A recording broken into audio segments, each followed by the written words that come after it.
أعوذ بالله من الشيطان الرجيم. بسم الله الرحمن الرحيم. ولقد أرسلنا إلى أمم من قبلك فأخذناهم بالبأساء والضراء لعلهم يتضرعون فلولا إذ جاءهم بأسنا تضرعوا ولكن قست قلوبهم وزين لهم الشيطان ما كانوا يعملون فلما نسوا ما ذكروا به فتحنا عليهم أبواب كل شيء حتى إذا فرحوا بما أوتوا أخذناهم بغتة فإذا هم مبلسون فقطع دابر القوم الذين ظلموا والحمد لله رب العالمين. ولقد أرسلنا او یقینا لګلی مونږه پیغمبران الى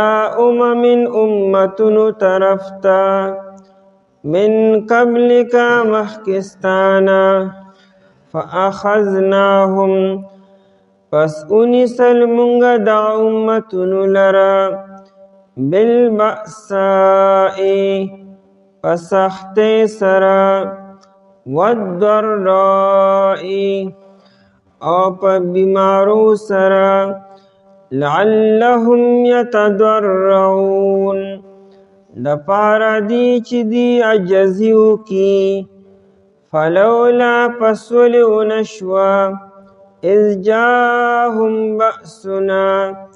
کله چې راغی دی تا سختی زمونږه تضرعو چې دی عجزی کړی وی ولكن قست قلوبهم لیکن سخت شول زلون ددی وزین لهم الشیطان او حیسته کړي و دی د پاره شیطان ما کانوا یعملون اعصو چې دی به عمل کولو فلما نسو پس هر کله چې دی هیر کړلو ما ها خبرې ذکروا به چې دی ته نصیحت کړی شو په هغې سره فتحنا علیهم مونږه کلو کړې په دی باندې ابواب کل شیء دروازې د هر یو څیز حتی اذا فرحوا پس هر کله چې دی خوشحاله وکړي بما اوتو په هغه نعمتونو سره چې دی ته ورکړی شوي وو اخذناهم بغتة مونږه ونیسل دی لره ناڅاپه فاذا هم مبلسون پس ناصف دی ناامیدی کونکیو فقطع دابر القوم پس پریکړی شوی جرړې د قوم الذین ظلموا د هغه قوم چې ظلم کړو والحمد لله او ټول تعریفونه د الله تعالی دپاره دي رب العالمین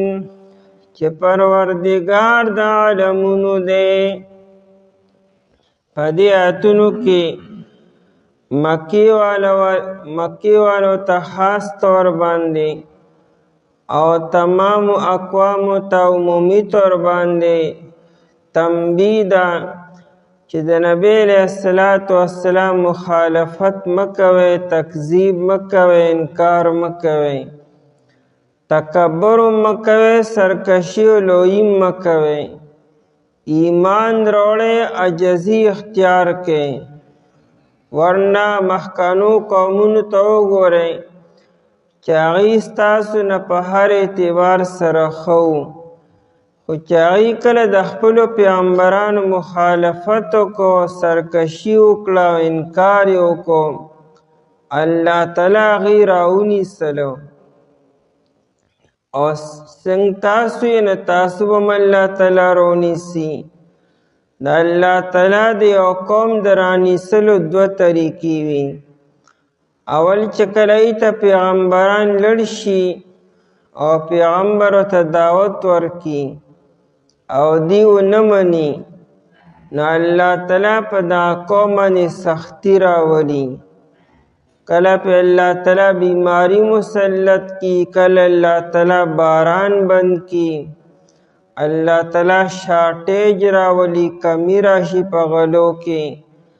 مرضونه او تکلیفونه راشي. او مقصد د دې نه دی ته عذاب ورکول نی، مقصد دی ته دی چې دی رجوع کی الله تعالی طرف ته او معافي غواړي او توبه وباسي او ایمان نوړي.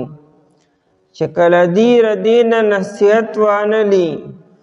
توبه ونه باسي، معافي ونه غواړي، ایمان رونړي، بیا الله تعالی حالات بدل کی. نو الله تعالی په دې باندې فراوانی راولي، نعمتونه پې عام کی، خوشحالی راولي، نعمتونه ډیر شي، غلې ډیر شي، میوې او دانې ډیر شي، صحتونه وي او خوشحالی وي.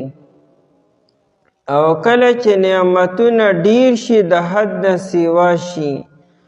بیا انسان کې بغاوت پیدا شي، بیا گناهونه بیا عام شي، خلق بے حیا کارونه شروع کې، شرابونه او لذتونو کې مبتلا شي، او بیا عمومي او اکثریت په دغه گناهونو کې چې کله مبتلا شي او دی مکمل د الله نه غافل شي، نو الله تعالی داسې وخت کې ناڅاپه په دې باندې عذاب راولي. او چې کله عذاب راشي نو بیا پکې څوک بچ نه پاتې کېږي، بیا ماشومان او لوی نارینه او زنانه پوره قوم چرې سره د ځناورو هر څه سره مکمل تباه شي. چې کله قوم د یو نه نصیحت وانلي نو پکار یې بل نه نصیحت والی. چې کله یو انسان خپل ځان ته وګوري چې د سهار او ماښام د الله تعالی په نافرمانو کې لګیا یم او بیا هم هر څه برابر دي، صحت دی او هر څه نعمتونه او خوشحالی دی او رزق دی فراخه دی او نعمتونه ډیر دي. دې مطلب څه دی؟ چې یو خوا زه د خپل آقا نافرمانی کوم او هغه آقا ما مې نظر هم ساتي او ما ته څه وایي، نو دې مطلب څه دی؟ چې ما سره د خیر اراده نه ده شوې که نه. نو دې ته استدراج ویلی کېږي. چې کله یو سړی په غفلت کې دی او نافرمانو کې دی او هر څه بیا هم برابر دي، نه بیماري شته او نه تکلیف شته او نه پریشانی شته، صحت هم برابر دی، اولاد هم برابر دی او کور هم برابر دی او رزق هم فراخه دی. د دې مطلب دا چې الله تعالی ما رانیسل غواړي. ورنه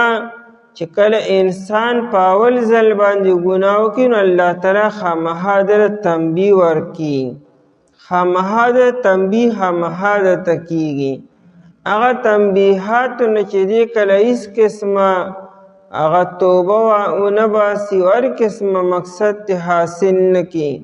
بیا الله تعالی د باندې پړې سس کړي او دا پړې سسولې ته استدراج ویلې کېږي.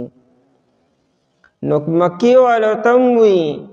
چې په تاسو هم الله تعالی لومبۍ کې حالات راوستلو.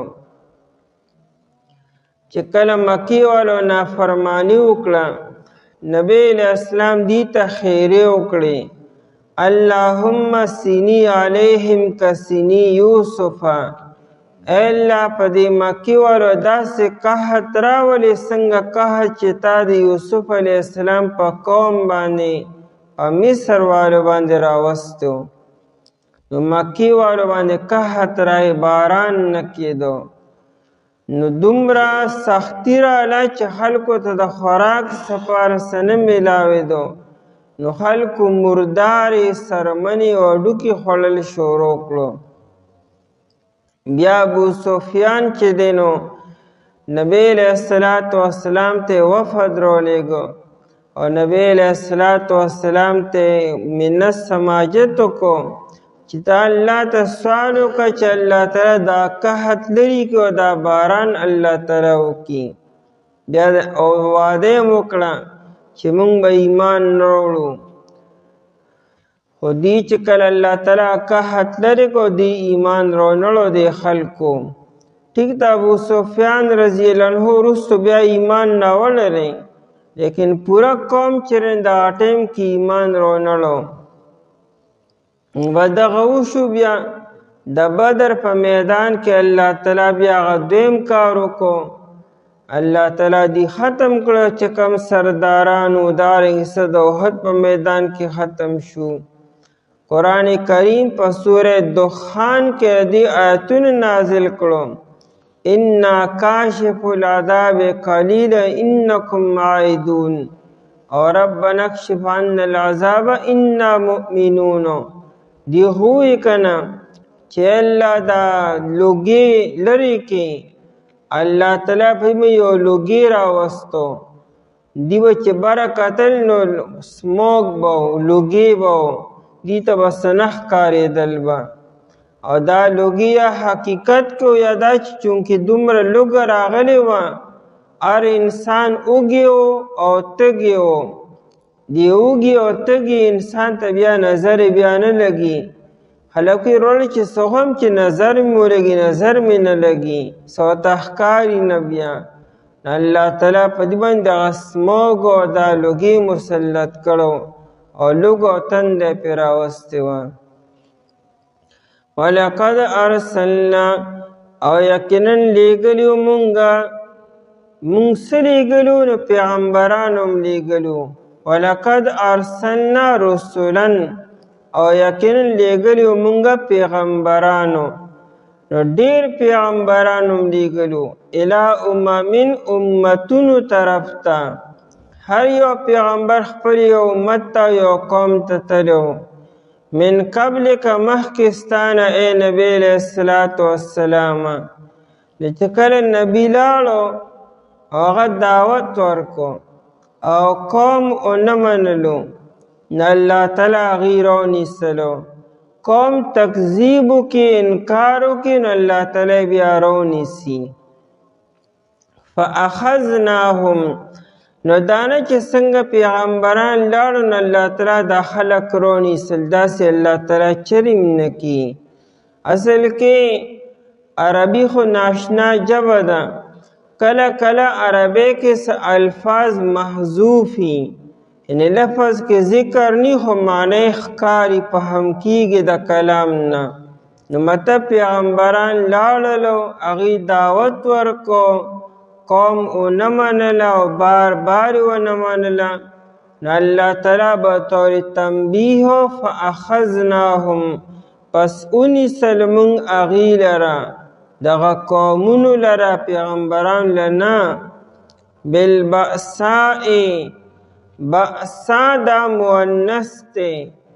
دا د بؤسن نه دی او بؤسن په عربی کې سختۍ ته ویل کېږي بأسن جنگ ته وي نه جنگ کې هم سختي وي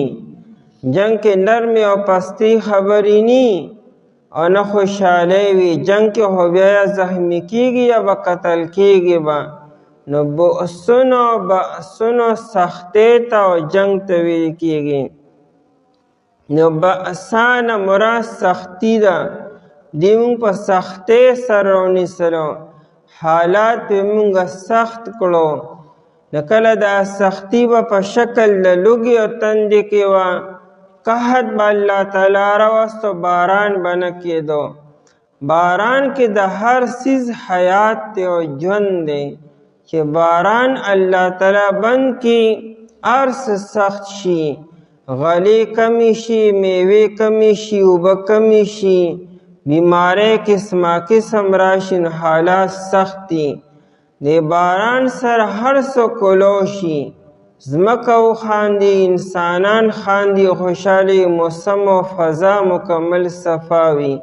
نو بأسان مراد که سالی ده او سختی ده او لږ او تندم ده والضراء دا ضرا مؤنث ته اسم دی دا د ضر نه دی او ضرن په ډېرو معنو باندې راځي په معنا د تکلیف سره راځي په معنا د بیمارۍ سره راځي او په معنا د مصیبت سره راځي او تنګې سره راځي او معنا بیماری منود درای او بیماری سره بیماری مونږ راوستي وبا راغی طاعون را عمومي امراض او مرضونه رالو ودرای او په بیمارو سره دا ولې د دې مونږ عذاب نه ورکو د دې سختۍ او د بیمارو مقصد دا لعلهم یتضرعون د پاره دی چې دی عجزي وکړي تضرع عجزۍ ته ویل کېږي او زیاته عجزي دا په ژړا کې ده چې انسان سرښکته کې خپل ځان نادم وګڼي پښیمان وګڼي او جاړي دې ته تضرع ویل کېږي یتضرعون بعضې مفسرین معنا جړام کی ځکه جړه معنا کې چې عجزۍ سره جړه لازم ده نو یتضرعون چې دی عجزي وکړي د کافر او د مشرک عجزي او جړه داره چې دی ایمان نه وړي که دی ایمان نه وړي هر څومره جاړي دا جړه قبوله نه ده بلکې دی جړه هغه قبول چې کوم ایمان سره وي او د یو فاسق او د فاجر جړه دار چې توبه وباسي ته جاړې ونه چې سترګو نه اوښکې بهې بلکې په خوله باندې هم معافي وغواړي د الله پاک نه او په زړه کې به هم نادمې دې ته د فاسق او د فاجر تضرع او جړه ویل کېږي یتضرعون یعنې دې توبه وباسي د شرک نه او د تکذیب نه او د انکار نه او دی ایمان نوړي او الله تعالی ته متوجه شي لکه څنګه چې د یونس علیه السلام قوم وکړو د یونس علیه السلام قوم ډېر هوښیارو هغې باندې چې کله د یونس علیه السلام نه انکار وکړو مخالفت یې وکړو بار بار یې وکړو یونس علیه السلام ورته وویل الله عذاب به په تاسو باندې راځي یونس علیہ السلام هوتو د عذاب آثار شروع شو په آسمان کې داسې واریز او داسې لوګي راغی چې داسې لوګي مخکې چانو لیدلی چې کم د قوم سمجدار او کم لیډرشپ چې کم مشرانو هغوی چې وکتل وی لکه داسې لوګي مخکې چې ته نه ده راغلی دا د عذاب آثار دي شابه یونس علیه السلام وګورئ چې توبه واسو ایمان نه وړو هغه وتې و د کلي نه دوی چې هغه نشته راځئ چې موږ په خپله الله پاک نه معافي وغواړو او دوی ټول یو میدان ته راووتلو ماشومان او نارینه او زنانه تادیه سره زناور هم رابار کړو او زنانو ته وي چې ماشومان لپې مه ورکوئ چې دا ماشومان الله ته وجاړي او څاروي چې کوم د خپلو هغه بچي بند کړو او ټول په یو میدان کې الله تعالی ته متوجه شو تفسیر قرطبي لیکلی چې داسې ناشنا توبه یې وباسله که چېرې چا د چا نه څه اخیستی هغه ورته هم زر واپس کړو وی که یو انسان د چا یو بین شو په چت کې لګولو نابین شي د چت نه روباسو مالک ته ورکړو چې دا واله داسې ناشنا توبه یې وباسله داسې هوښیار او سمجدار خلک او په یو میدان کې د الله تعالی چا سره څه دي الله پاک چاله چې عذاب ورکړي څه خوند خو له نه ورکړي چې ګنې الله له خوند ورکړي دا خبرې دغه خبره الله تعالی غواړي چې دا انسان ما ته سر ښکته کړي بدی په شریکه جړه او فریاد وکړو الله پاک ته راغلی عذاب واپس شو چې نشانات شروع شوي وو داسې عذاب نه واپس کیږي الله تعالی هغه واپس کو دا هغه سمجدار خلکو چې داسې وخت کې الله ته توبه وباسله حالات چې راشي انسان له الله ته متوجه کېدل پکاري او د الله د رحمت او د زحمت منځ کې دا فرق دی زما په کتاب کې دا خبره موجود ده چې کله الله تعالی انسان باندې حالات راولي سختو بیماری راشي او تنګي راشي او دا انسان الله ته متوجه یا الله خیر وکړي او جاړي او الله نه معافي غواړي دا د الله خصوصي رحمت دی او دا تکلیف ازمایش دی او کله چې انسان باندې حالات رالو او دا انسان د الله نه نورم لري شو فرض مونځ پرېښودو توبه وباسل پرېښودو الله ته توجه پرېښودو سترګې وچې شوې او نعوذ بالله د الله په تقسیم باندې اعتراض شروع کو دا نه چې دې په خوله ووایي د بعد انسان رویه او مزاج داسې دی چې به دې ګویا که ناخبرې په دې هر څه باندې وایي نه خو لیکن عمل داسې دی شوقي داسې بس دا د الله تعالی طرف نه یو لوی ازمایش نه دی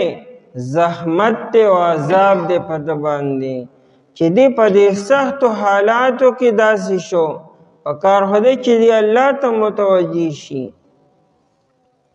نو فلولا پس ولې داسې ونه شوه یعنې دا لولا چې دا توبیخ دی د دې هغه مذمت بیانې چې دا ولې داسې وشو حالات خو دې لپاره چې دی الله ته متوجه شي وی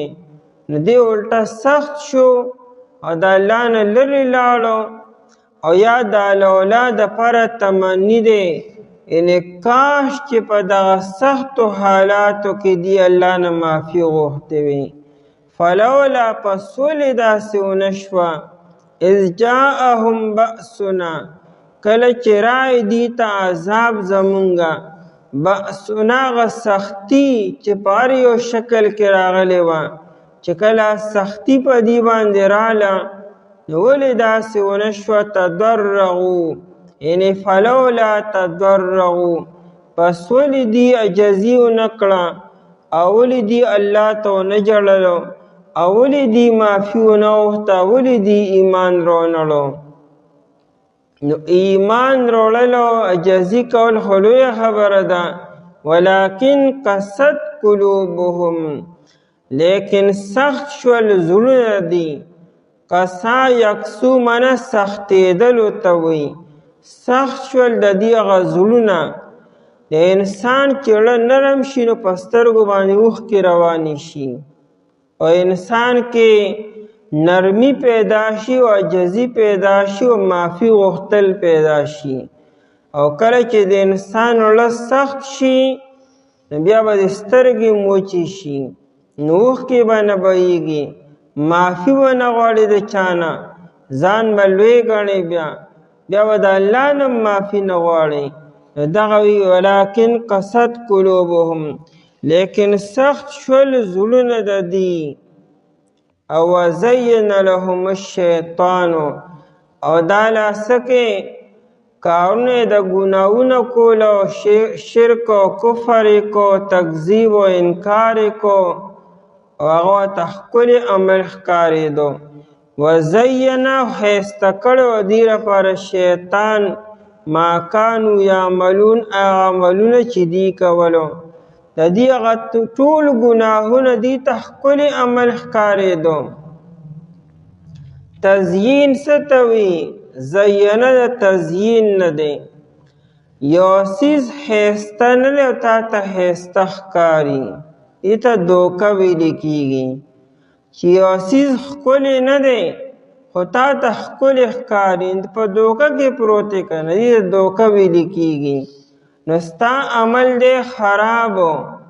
او دا الله عذاب ته دعوت ورکی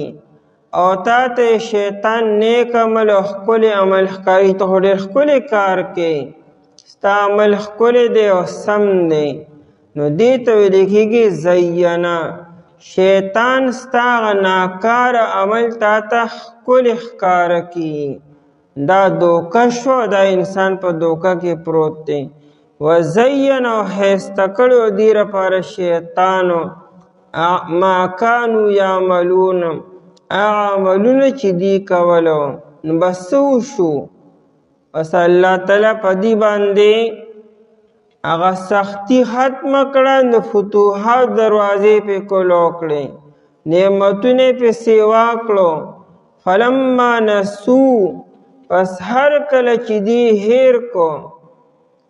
او دلته کې دا نسیان په معنا د اعراضو سره دی هر کله چې دی اعراض کو مخې واړو د الله تعالی دغه تنبیحاتو نه هېڅ فایده وانغسته او توبه تایب نشو معافي ونه غوښته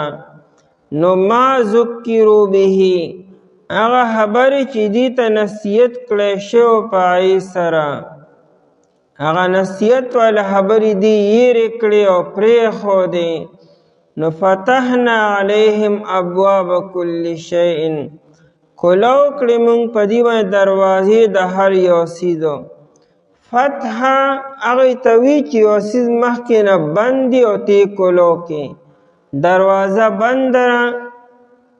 نو چې دا ته کلو کې ته ویل کېږي فتح عربی کې دې کنجې ته مفتاح وي نو مفتاح ورته ځکه وي چې دا هغه تاله کلا وښي نو فتحنا موږ کلو کړې علیهم په دې باندې عربی کې دې زبر ته فتح وایي موږ ته پښتو کې زور وایو اردو کې ورته زبر وي نو عربی کې ورته فتح وایي دې ته فتح ولې وایي ته چې زبر ادا کې نو خوله به دې کلاویږي ځکه ورته فتح ویلې کېږي یو قوم چې کله ته فتح کې یعنی ای باندې غلبه حاصله کې نو غلبه حاصلونکې ته فاتح وایي دې ته فاتح ولې وایي دا قوم بند دی هلته اسلام نشي تللی د اسلام احکامات هلته نشي بند شوی هر طرف نه یو سړی لړو آی کلو کو هلته د اسلام دعوت ورغی کو ته فاتح ویلې کېږي نو فتحنا موږ کلو کو علیهم په دې باندې ابواب کل شیء دروازې د هر یو څیزو او مراد نعمتونه دي د خیر دروازې مونږ په دې باندې کلو کړې کل شیء نه مراد صالحینو چې کوم ضروري څیزونو د انسان دپاره د هغې دروازې پې مونږ کلو دی نه چې مونږ له نعمتونه ورکړو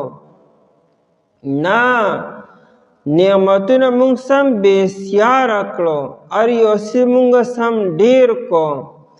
یو خدا چې ته یو څیز راړې او چاله ورکوې په لاس کې دا لږ دی یو دا چې ته تر خزانې دروازې راځه وړه چې څونه وړې داسې نو قرآن مبالغه کوي چې مونږ دا نه چې لږ لږ مو له ورکړو به طور نمونه مونږ ته د هر یو څیز بلا کثرت سره ورکړو کل شیء کثرت دپاره دی نو دی پای کې سم مشغوله شو هر څه سم ډیر شو او هر انسان د الله نه مکمل غافل شو او په هغه نعمتونو کې مبتلا شو خو د الله شکر یې نه ادا کو او نه الله ته متوجه شو بس پای کې مخکې تلو تلو تلو تر دې چې اخري انتها ته ورسېدلو ناڅاپه الله تعالی عذاب راوستو عقبه ابن عامر رضی الله تعالی عنہ وی د نبی علیہ الصلوۃ والسلام نے روایت را نقل کی اذا رأيت الله وکله چې تویني الله لرا يعطي العبد من الدنيا على معصيه یو بنده په ګناهونو کې لګیا دی او سره د ګناهونو الله تعالی هغه دنیا ورکی نعمتونه ول ورکی نوی ما یحب دا دی چې سغواړي او الله تعالی ورکی دی خدای دارا کې الله یوال شبا او لګیاره په ګناہوں کې دی نیک عمل نکی دانه چې دی سورۃ یاسین شریفی دانه چې دی غنه تهجد کی دانه چې ګندې الله نه دعا کی لګیاره په ګناہوں کې او چې سوي اول الله تعالی ورکی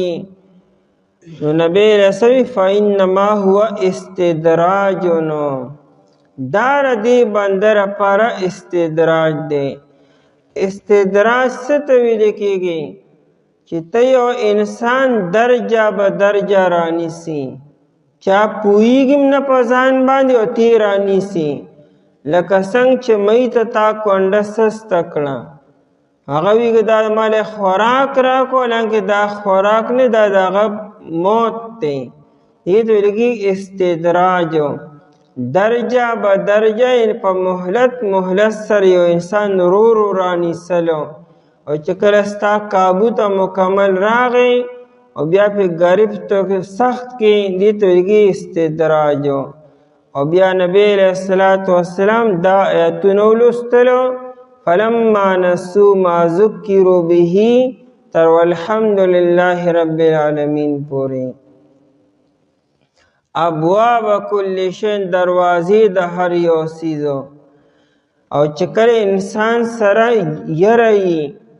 چې تا ته یو نعمت ملو شته یریږي چې الله زه خو ردی اهل نیمه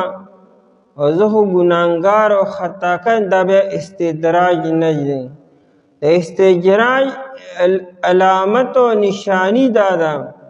چې ستا به دا احساس نه پیدا کېږي چې دغه الله تعالی همارا نیسینا بلکې ته الټه ځان ښه ګڼې ښه تاویلات پکې ښه توجیحات پکې او لګیایي ګناهونو کې او ګناه ته ګناه نه وي نه هغې دې ته استدراج ویل کېږي حتی تر دې پورې دا فرحو چې کله دی خوشحاله شو د خوشحالی مراد نعمت باندې شکر ادا کول نه دي په نعمت هو به خوشحالي کې د الله شکر به ادا کې دلته کې د فرحون مراد فرح بطر دی یعنی دی خوشحاله شو د تکبر په انداز کې د فخر په انداز کې خوشحالی شروع کړي فخریه بما اوتو په نعمتونو چې دی ته ورکړی شوي وو چې کله دی په دې خبره کې خو بالکل غافله شو نو اخذناهم بغتة مونږ ونیسل دی لره ناڅاپه اخذ نه مراد ای اهلکناهم مونږ هلاک کړو دی لره ناڅاپه نه مراد دا چې د توبې مکملونه شوه او د ایمان درولو مکملونه شوه فاذا هم مبلسون پناسا پا دی ناومید کیدون کیو ځکه ناامید شو چې بیا موقع نه ونو چې توبه وباسلې و ایمان یې راوړی وي نو فقطع پس پرې کړی شو دابر القوم الذین ظلموا جرړې د قوم دا کسانو چې دی ظلم کړو دابر جرړې ته ویښ ته ویل کېږي دبورو هغه هوا ته وي چې کم د دې مغرب د طرف نه راوالوځي هغه هوا خطرناک وي د هر یوسي جړې دیوال د ویښو باسي ونې د ویښو باسي دبور ویل کېږي نو دابر القوم الذین ظلموا جرړې د قوم د هغه خلکو ظلمو چې ظلم کړو نو مراد موږ د ویښه ختم کړو یعنی سم پرې نه خو د باقیات پکې پاتې نه شو څوک پای کې پاتې نه نارینه نه زنانه نه ماشومانو نه هېڅوک هم نه هر څه سره موږ ختم کړو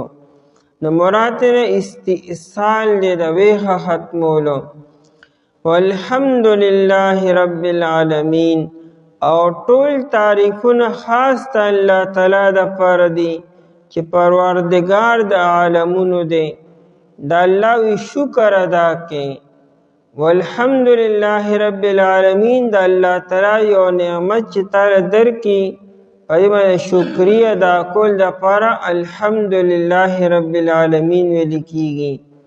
دا عذاب ولې د الله تعالی نعمت دی چې په دې قوم باندې راغی، او چې کله یو قوم سرکش شي او دی باندې الله تعالی عذاب راولي،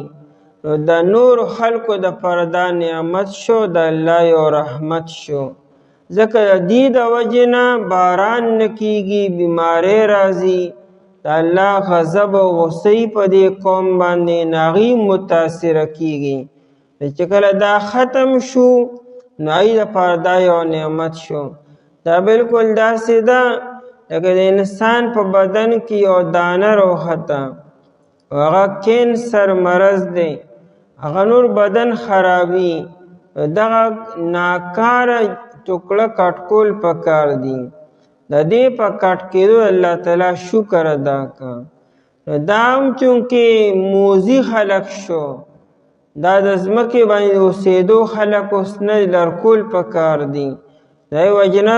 والحمدلله رب العالمین. نبی علیہ السلام ته به چې کله یو نعمت راغی،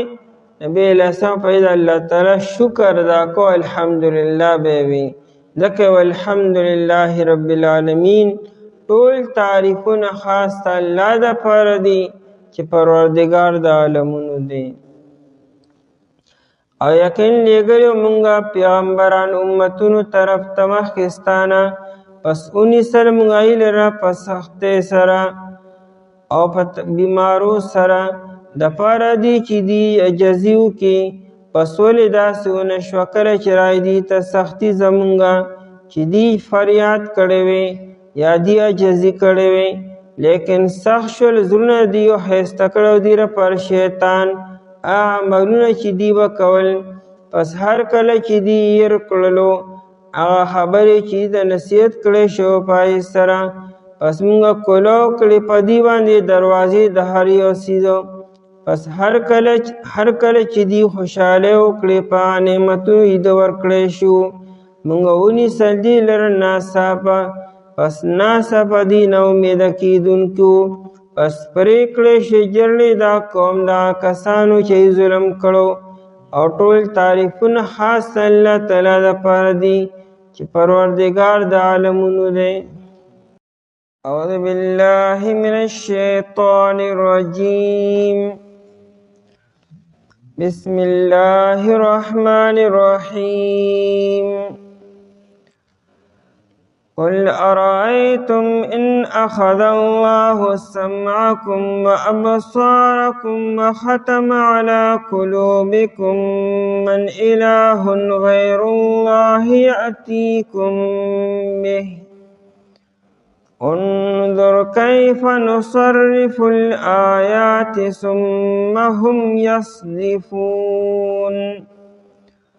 قل أرأيتكم إن أتاكم عذاب الله بغتة أو جهرة هل يهلك إلا القوم الظالمون. وما نرسل المرسلين إلا مبشرين ومنذرين، فمن آمن وأصلح فلا خوف عليهم ولا هم يحزنون. والذين كذبوا بآياتنا يمسهم العذاب بما كانوا يفسقون. قل اے پیغمبر علیہ الصلاة والسلام، ارائیتم خبر راکې ما ته تاسو، ان اخذ الله کچرې واخلي الله تعالی سمعکم غوږونه ستاسو، وابصارکم او سترګې ستاسو، وختم علی قلوبکم او مهر اولګي په زړونو ستاسو باندې، من الہن سوک دے معبود غیر اللہ علاوہ دا اللہ تعالیٰ یاتیکم بہی چراولی تاسو لرا اغیلرا انظر اگرے تاسو کیف نصرف الآیات سرنگی منگا بار بار بیانو آیتنو لرا ثم هم یصدفون بیادی مخ علوی قل اوے پیغمبر علیہ السلام ارائیتکم خبر را کے ما تتاسو ان اتاکم کچری راشی تاوستا عذاب اللہ عذاب داللہ تعالی بغتتن ناساپا او جہرتن یحکارا هل یهلکو نبشی ہلاک کولی الا القوم الظالمون مگر قوم ظالمان وما نرسل المرسلین او منگا نلیگو پیغمبرانو لرا الا مگر مبشرین زیر ورکون کی ومنذرین او یر ورکون کی فمن آمنا پس چاچی ایمان روڑلو واسلحا او اصلاح اکلد خپل ځان فلا خوف علیہم پس نبی سیر پدی باندے ولا هم یحزنون او نبدی غم جن کیگی والذین کذبوا بآیاتنا او ها کسان چای درو جن اگلل آیتن زمون لرا یمسهم العذاب رسیگ بدیت عذاب بما کانوا یفسقون پس سبب ددی چی دی بنا فرمانی کولا پدی آیتونو کے بیان دے چی دا اللہ تعالی درانی سلو دا عذاب ورکولو مختلف طریقی دی کچر تاسو ایمان نروڑے او شرک کوئے او مسلسل انکار کوئے نو اللہ تعالی بکل عذاب را لگی پٹول قوم باندے ټول قوم به تباه و برباد شي لکه څنګه چې د نوح علیه السلام قوم تباه شو څنګه چې د صالح علیه السلام قوم او څنګه چې د هود علیه السلام قوم او کله الله تعالی پورا عذاب نه رالیږي په ټولو خلکو باندې لیکن د انسان نه بعضې اندامونه او بعضې اعضا ترې نه واخلي د چانه نظرونه والی چانه غوږونه والی او د چا په زړونو باندې الله تعالی پردې راولي د الله تعالی د رانیسلو ګورې بلا شي طریقې دي که الله تعالی تاسو د ویښه هلاک کي نو تاسو به څوک بیا شته کي او که الله تعالی ستاسو نه د سترګو دا قوت او طاقت والی او د غوږونو دا قوت او طاقت د نوالی او الله تعالی ستاسو په عقلونو باندې پردې راولي لیوني شئ تاسو د فهم او د سمج او د علم دا ماده د نه واخلي نو آیا د الله نه ما سوا څوک دی چې تاسو له د سترو کې نظر واچي په غوږونو کې د اورېدو طاقت واچي او په زړه کې الله تعالی د فهم او د سمج او د علم او فکر تاسو له پیدا کی د الله نه ما سوا څوک هم داسې نشته چې تاسو له دا درکي باقي کافرانو مشرکانو به بار بار د معجزو طلب کو چې موږ د پلانکې معجزه وښیه پلانکې معجزه وښیه د جواب کی قرآنو چې د پیغمبر کار دا نه چې خلکو ته معجزې وښيي. د پیغمبر کار صرف دا دی چې څوک مني هغې ته خوشخبری ورکړي او چې څوک نه مني هغې ته یره ورکړي. د پیغمبر په ذمه دا لازم نه دي چا به خلکو ته دلایل بخي او معجزې به ورته ښيي. یعنې د خلکو د خولې معجزې ضروري نه دي. الله تعالی چې څنګه وغواړي هغه شان معجزې به ورته ښکاره کړي. الله تعالی د خپل طرف نه پیغمبر ته معجزې ورکړي. دا نه چې انسانان څه غواړي هغه به ورته میلاویږي. ځکه د هر انسان خپل نظریه ده او خپل چاهت دی. څوک به وایي ما ته دا وښیه، څوک به وایي ما ته دا وښیه. په لکونو په کرونو په اربونو خلک هر سړی به معجزه غواړي. پیغمبر به صرف دا کارونه به کوي. یو به وایي ما ته انور د مغرب نه راوخیجه، بل ما ته د مشرق نه راوخیجه. یو به ورته ما ته د شمال نه راوخیجه، بل ما ته د جنوب نه راوخیجه. یو به یو ټایم کې ما ته باران وه، بل ما ته مه وروه. څوک به څه وي څوک به څه وي. پیغمبر به دا کارونه به کوي. د هر سړي د خولې خبره به پیغمبر پوره کوي به. گویا کې دا پیغمبر ګنې تاسو ته محتاج دی او تاسو ګنې پیغمبر ته نه محتاج دی. مطلب خدا شو چې ستاسو د چاهت مطابق معجزې پیغمبر تاسو ته ښکاره کړي. د دې مطلب نور څه دی چې ګنې تاسو پیغمبر ته نه محتاجه، پیغمبر تاسو ته محتاج دی. دا گویا کې پیغمبر ستاسو نه سوال کوي چې ایمان نه وړئ. حالانکه پیغمبر خو ستاسو خیرخواه دی، ستاسو د فایدې خبره کوي.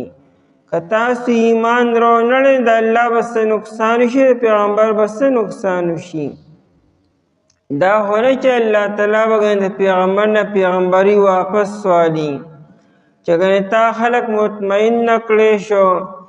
او تا خلک صحیح طریقې سره بریف نه کو او خلک ګنې ستا نه مطمئن نه شو، لهذا تر پیغمبرۍ ګنې اهل نه. پیغمبر باندې خو که څوک ایمان راونړي بیا هم پیغمبر دی. دغه په شان کې څه کمی نه راځي. الله دغه نه نبوت واپس نه اخلي. او که تاسو ټول ایمان راوړئ بیا مو نو دا خو ستاسو د فایدې خبره ده چې څوک انکار وکړي ته به عذاب رسیږي، چې څوک ومني هغې ته به جنتونه میلاویږي. قلوه نبی علیہ السلام ارائیتم دی صورت مبارکه کې اکثر آیاتونه په کل سره شروع شوي دي. کل وایي. دا کل ولی خبره کې قرآن کریم بار بار دی کافرانو مشرکانو نبی علیہ السلام پیغمبر نه منوي. ته پیغمبر نه د ځانه دا خبرې کوي. نو قرآن کریم د هر آیت شروع په کل سره کی چې ته ووایه څه مطلب زه ځان نه یم دا خبرې ما ته څوک وایي چې داسې وایي نو زه وایم هغه څوک دی نه د الله تعالی ذات دی. یعنې الله تعالی ما ته دې خبرې حکم کی چې دا دې ته ووایه نو زه د ځانه پیغمبر نه یم، زه د الله تعالی را طرف نه پیغمبر یم. ځکه کل ووایه نبی علیه السلام. ارائیتم دا مخکې تیر شو د دې لفظي معنا دا ده ارائیتم آیا تاسو ولید خپل ځان لره کیا دیکھا تم لوگوں نے اپنے آپ کو. د حمزه معنا د آیا د رأی معنا د تاسولی دو. رأیتم تاسولی دو نو خپل ځان لره تاسولی دو. نو ارأیتم آیا تاسولی دو نو معنی څه شوه ای اخبرونی ما ته خبر راکې. مطلب دا دی چې که تاسو نی لیدلی نو ووینئ که نه او چې مو لیدو نو تاسو د څه نتیجه واغسته او تاسو په څه باندې پوه شوئ نو دای خبرې ما ته لږ جواب راکې. ارائیتم چې ارائیتکم شي نو معنا دا شو تاسو ولید خپل ځان لره، او چې ارائیتم شي نو آیا تاسو ولید نو معنی دا شو اخبرونی ما ته خبر راکې. ان اخذ الله دا ارائیتم نرستو چې کوم خبره بیانیږي ناسو دومره فلسفیانه خبره نی چې ډېر سوچ او فکر به ګنې پکاري ولا او ګنې مشورې به پکاري او ګنې ډېر زیات او گہرا سوچ به پکاري نه پس به ګنې ته پوهېږي. اور پسې خبره سمپل وي، بالکل ساده خبره هر انسان پې پوهېږي. وی دای باره کې ما ته خبر راکې. ان اخذ الله کچره والی الله تعالی اخذ دی ته وی چې یو څیز ته د خپل ځای نه جدا کې، یو څیز په یو ځای کې پروت دی تر هلته نه روچت کو، او چې داسې د روچت کو چې دا خپل ځای نه مکمل جدا شو دی ته اخذ ویل کېږي. دا نه چې په خپل ځای باندې پروت دی او تا نیسلی ته اخذ نه وي، چې یو څیز مثال باندې تا پې لاس ایښی دی خو په خپل ځای هغه پروت دی دې ته اخذه نه ویل کېږي. اخذه به هغه ځای کې راځي چې هغه تا په لاس کې ونیسو او د هلته نه جدا کو د خپل ځای نه، دا اخذه شو. اخذ الله کچرې والی الله تعالی او ونیسي الله تعالی نو سمعکم دا سمعون لفظي معنی ده اورېدلو، په دې غوږونو باندې خلق اورېدل کی نو معنا داسې کوئی سمعکم اورېدل ستاسو چې الله تعالی سو دا اورېدل ستاسو نه والي، غوږونه به یې اورېدل به پې نشی کولی. دا نه چې انسان غوږونې نو ګنې خامخا اورېدل به کي، غوږ به یې اورېدل به نشی کولی، طاقت به دې الله تعالی والي. یا خدا چې سمعکم الله ستاسو نه د اورېدو دا طاقت واخلي، او یا سمعکم معنا الله ستاسو دا غوږونه د سره والي، دا غوږ د سره ستاسو ختم کی، د غزې د مکمل ختم کی. بیا مبالغه شوه چې د غوږ د اورېدو طاقت نه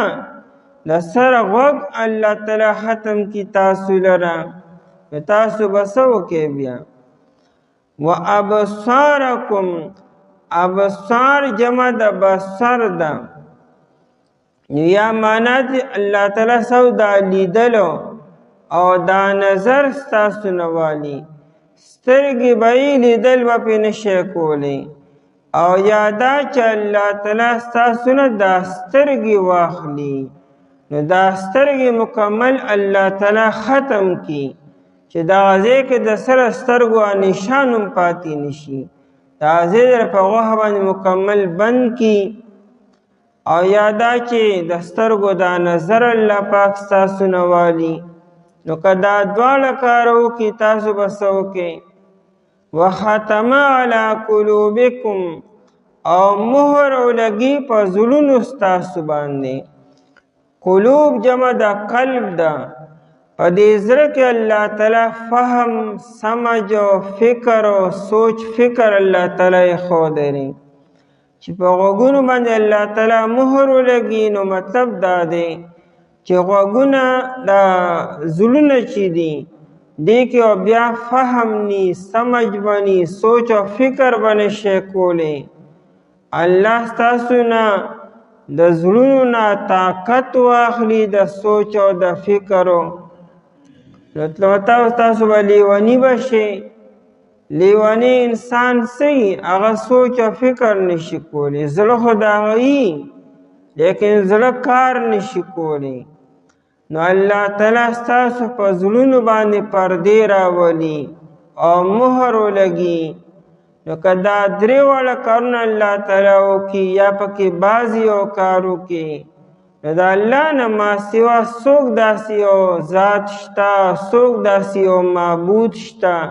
چې هغه تاسو له بیا غوږونه درکړي او طاقت درکړي او سترګې درکړي او طاقت درکړي او یا سو زلونو کې الله تعالی بیا الله نه ما سوا بل ذات طاقت واچي نو هیڅوک هم داسې نشته دی. په دې آیت کې غوږونه مخکې کړو سترګې رستو کړې نو غوږونه د سترګو نه زیات قیمتي دي. انسان زیات تر کار د غوږونو نه اخلي. اورېدل انسان ډیر کی.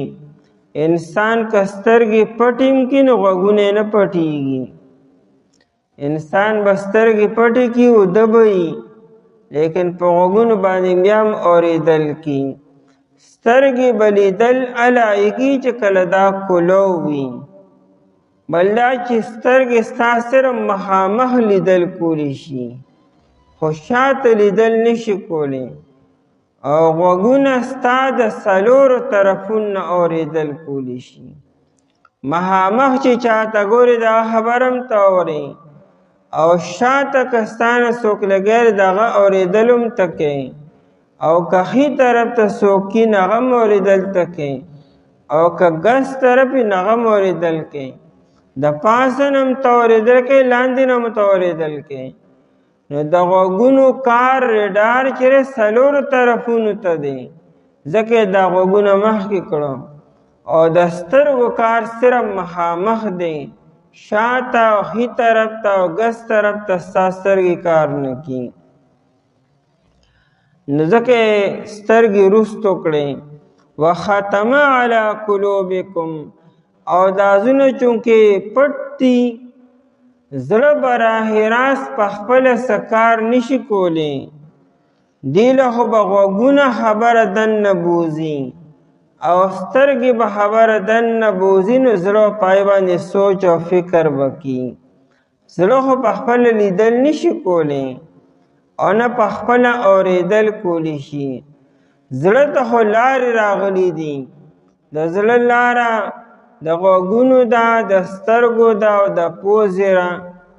په دې لاره زړه ته دننه خبره لړلی شي او زړه پای باندې بیا کار وکړي فیصله وکړي بیا ځکه دا زړه نور هم رستو کو. وختم علی قلوبکم او مهر ولګي الله تعالی ستاسو په زړونو باندې یعنې ستاسو په عقلونو باندې. نو من اله څوک دی بل معبود غیر الله علاوه د الله تعالی نه د الله نه ما سوا لکه څوک دی یاتیکم به چې راولي تاسو لره به دغه اغستلی شوي څیزو که هغه غوږ دی که هغه سترګې دي او که د عقلونه دي چا به تاسو له څوک بیا راولي. نو چونکې جواب بالکل واضح او ظاهر دی نو معلوم هم دی چې د الله نه ما سوا بل څوک هم نشته دی. انظر وګوره ته کیف نصرف الآیات دا قتل د تعجب دی لکه وګوره کنه حیرانه بشي کنه چې الله څنګه بار بار خپل آیتونه بیاني څومره آسان انداز کې په مثالونو سره په عام فهم انداز کې او خلق دی چې ردی په عقلونو کې دا خبرې نه راځي. انظر وګوره ته کیف څرنګې نصرف الآیات نصرفو د تصریف نه دی او تصریف یو خبره بار بار اړولو ته ویل کیږي. نصرف بار بار اړو الآیات خپل آیاتونه یعنی کله موږ په یو انداز دي ته خبره کو کله په بل انداز خبره کو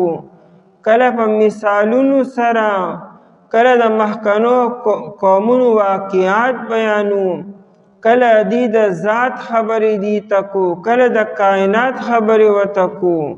چې دی په څه طریقې سره پوه شي لیکن بیا هم دی نه پوهېږي. ثم هم یصدفون بیا هم دی یصدفون ای یعرضون دی مخ اړونکي دي بیا هم دی مخ اړي او اعراض کې او چشم پوشي کې. قلو اے نبی علیہ السلام ارائیتکم خبر را کی ما تتاسو دلته کې ارائیتکم لفظی مانا آیتا سولی د خپل ځانو یا مانا خبر را کی ما تتاسو ان اتاکم کچر راشتا استا عذاب اللہ عذاب دا اللہ تعالی باغتتن دا محکم دا اللہ عذابو خواہ جزوی عذابو یا پسترگو باندې راغی یا په غوږونو باندې راغی یا په زړه باندې راغی او دې کوي چې مکمل عذاب راشي او تاسو مکمل ختم شي بغتتن ناصافا او جهرتن یا ښکارا د بغتتن یو معنی د شپې ای لیلنو د شپې انسان غفلت کې وي ودی او ناسا پتاسو باندې عذاب راشي یا دا جهرتن کلم کل راشي یعنی مخکې علامات ظاهر شي او د علاماتو نه بعد بیا عذاب راشي دا زلزله ناڅاپه راځي هیڅ چاته هم د دې پته نه چې زلزله راتلو وایه ده دا ناڅاپه عذاب شو گویا کې لیلن راغی او جهرتن چې عذاب راځي مخکې علاماتم شروع شي فرعون الله تعالی ناڅاپه تباه کو د فرعون په وهم ګمان کې کم دی و چې زه په بحیر کلزم کې غرق کېږم به نو دا ناڅاپه عذاب او دارنګې د صالح علیه السلام په قوم باندې چې عذاب راتو نو د هغې مخکې نشانات ظاهر شو د دې رنګونه زیړېدل او کله تور شو کله سر شو دا علاماتو کله د الله تعالی د عذاب نه مخکې نشانه دی چې مخکې نه وریځ راشي لکه قوم عاد باندې مخکې نه قحط راغلو 3 کاله مکمل قحطو دا د نشانات د عذابو پکار دی چې دې توبه وباسي او د هغې نه پس بیا سیلۍ را شروع شوه طوفان راغی او دې رامنډې کړې بیا او بیا عذاب راغی د شعیب علیه السلام په قوم د عذاب نشانات مخکې شروع شو اول دا چې مکمل حبس شو هوا الله تعالی بند کړه خلکو سان شغستې په دې خلکو باندې دا پولې او دانې راوختې سم زیاته ګرمي وه نو دې کې الله تعالی یخه وریځ راوسته یهې هواګانې دې ټولو رامنډې کړې دغه وریځې لاندې شو هغه د وریځې نه پې الله تعالی د اور باران وورو دا مخکې نه نشانات او بیا وروستو عذاب او کله الله تعالی ناڅاپه عذاب راولي لکه د لوط علیه السلام په قوم باندې دې ساري مال اوده او دې کې فرشته راغله او د ځمکې اوچته کړه دینه او دې اوده په اوده اوبرې اسمان ته ورسېدو هلته یې ځمکه په دې باندې الټه کړه دا ناڅاپه عذاب و یعنې خلکو ته د توبې د وباسلو مکاډو میلو نه شوه الله سره مختلفې طریقې د رانیسلو نو که ناڅاپه راشي تاسو به څه وکئ او که نه مخکې نه علامات ظاهر بیا به څه کوئ هل یهلکو نشي هلاک کولی به دا حل په معنا د الله سره دی نه به هلاکیږي الا القوم الظالمون مگر قوم ظالمانو او ظالم څوک دی مشرک دی ځکه لوی ظالم مشرک دی چې الله نه مني د لوی ظالم بل څوک نشته یا بنی لا تشرک بالله ان الشرک لظلم عظیم نو الا القوم الظالمون الا القوم المشرکون یعنی دا معلومه شوه چې کله په یو کلي کې په یو قوم کې نیکان خلک ومي فاسق او فاجر او کافران ومي او د کافرانو د فاسقانو د وجې نه عذاب راشي او په دې کې دا نیکان خلک هم مړه شي دا د نیکانو خلکو دپاره عذاب نی دی دپاره دا شهادت دی او د دې نورو خلکو دپاره دا عذاب وي وبا او طاعون چې راشي او په فاسقانو فاجرانو په ګناهګارو خلکو په کافرانو باندې په دې کې ډېر نیکان خلک هم لړ شي نو د نیکانو خلکو دپاره دا شهادت دی او د نورو پر دا هلاکت او عذاب دی لکه فهل یهلکو الا القوم الظالمون ظالم قوم به تباه کیږي به هغه نور خلک په خپل مرګ باندې وفات شو یې په دا شهادت او ښکلي مرګ وما نرسل المرسلین او موږ نه رالیږو پیغمبرانو لره آیت کې بیان دی چې د پیغمبر نه مطالبې مه کوه چې موږ ته دا معجزه ښکاره که او دا ښکاره که د پیغمبر دا مقصد نه دی او نه کار دی وما نرسلو موږ نه رالیږو المرسلین پیغمبرانو لره الا مبشرین و منذرین مگر زیر ورکونکي او ير ورکونکي مبشرین زیر ورکونکي مؤمنانو ته جنت او ير ورکونکي د کافرانو ته جهنم الا مبشرین و منذرین مبشرین مخکې کو د پیغمبر کار زیر ډیر وي فضیلتونه ډیر بیانی ثوابونه اجرونه ډیر بیانی او د یری کار کم کی د پیغمبر کار دی چې خلکو له مطمئن کی چې تاسو دا عمل وکئ په دې به دا ثواب میلو شي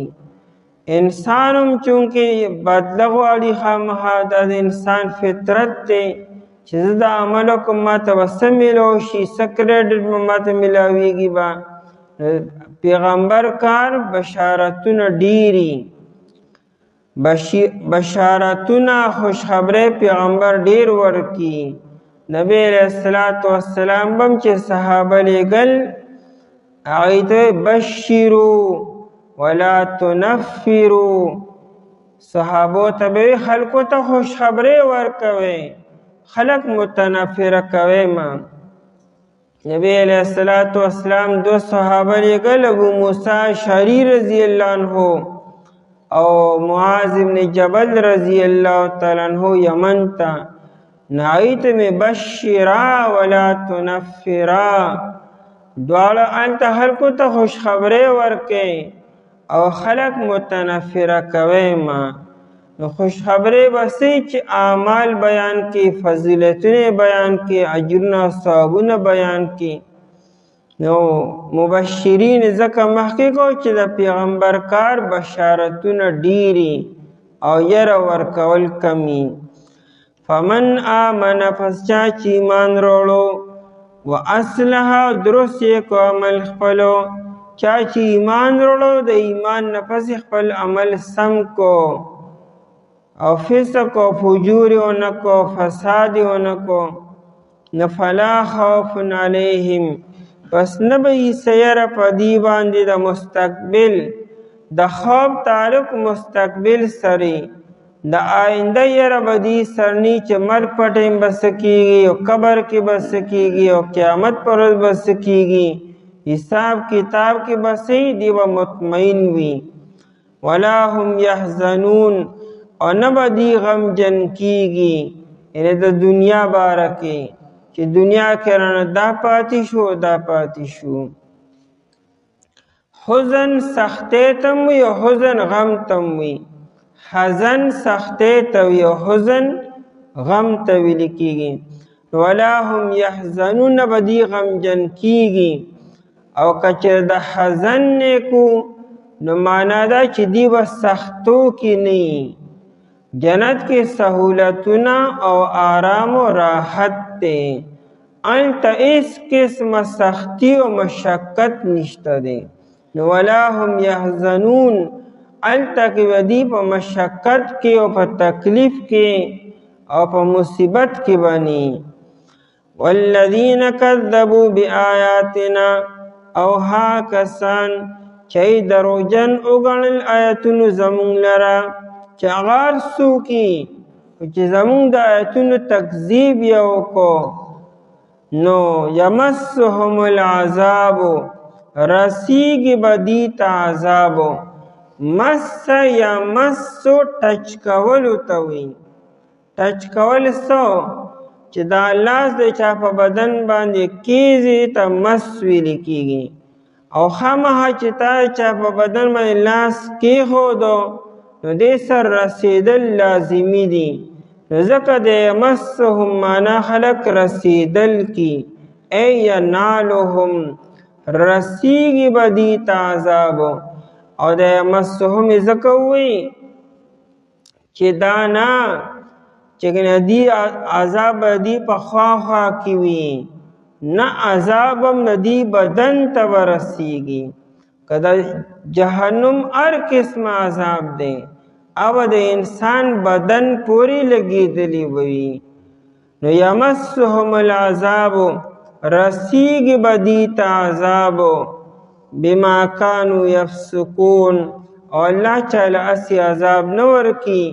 دا با د پر سببیت ته په سبب دای چې دی و نافرمانی کوله او دا کانو یفسقون ماضی استمراری دا مطلب داره چې دا کار بدی بار بار کو مسلسل کو سو پیره کړي دي دا فسق یو پیرنه شوی دی مسلسل ټول زندگی دا فسق کړي نافرمانی کړي دا ځکه ایت عذاب رسیږي اعلی درجه فسق کفر دی او شرک دی او نفاق دی دا اعلی درجه فسق دی او بیا کم درجه دا دی چې انسان مومنی او گناهونه کی گناه کبیره کی هغه فاسق دی یو فاسق اعلی درجه کامل درجه دی چا کافر دی او مشرک دی او منافق دی او یو کم درجه فسق دی چې هغه مؤمن او مسلمانو لیکن کی گناهونه دم فاسق دی او فاجر دی خدا بل نکم دی دا بخشش بکیږي دا بل بخشش بنه کیږي و نبی علیہ الصلوۃ والسلام خبر را کې ما تاسو کچره واهل الله تعالی اوریدل ستاسو یا نظرون ستاسو یا والی الله تعالی غوګون ستاسو سترګې ستاسو او مهر لګي پزلون ستاسو باندې سوک د معبود سوا د الله تعالی نه چراولی تاسو لره هغه وګورئ تاسو سرنګ موږ بار بار بیانو آیتونو لره بیا دې مخ اړوي وای نبی علیہ الصلوۃ والسلام خبر را کې ما تاسو کچې راشته او عذاب د الله تعالی ناسا په احکارا نبشي هلاک کول مگر قوم ظالمان او موږ نه را لګو پیغمبران لره مگر زیر ورکون کی ير ورکون کی پس چا چې ایمان وروړلو او اصلاح وکړه د خپل ځان پس نه به سیر په دی باندې نه به دی غمجن کیږي او ها کسان چې دروغجن وګڼل آیتونو زموږ لره رسیږي به دی عذاب په سبب دای چې دی به نافرماني کوله اعوذ بالله من الشیطان الرجیم بسم الله الرحمن الرحيم قل لا أقول لكم عندي خزائن الله ولا أعلم الغيب ولا أقول لكم إني ملك إن أتبع إلا ما يوحى إلي قل هل يستوي الأعمى والبصير أفلا تتفكرون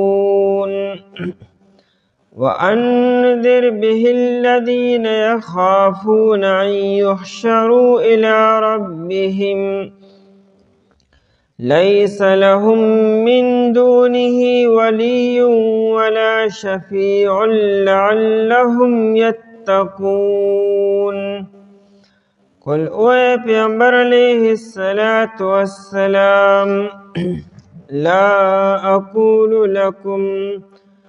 زنوایم تاستا عندي چې ما سره دي خزائن الله خزانی د الله تعالی ولا اعلم الغیب او زن پیجنم غیب لرا ولا اقول لكم او زنوایم تاستا انی ملکن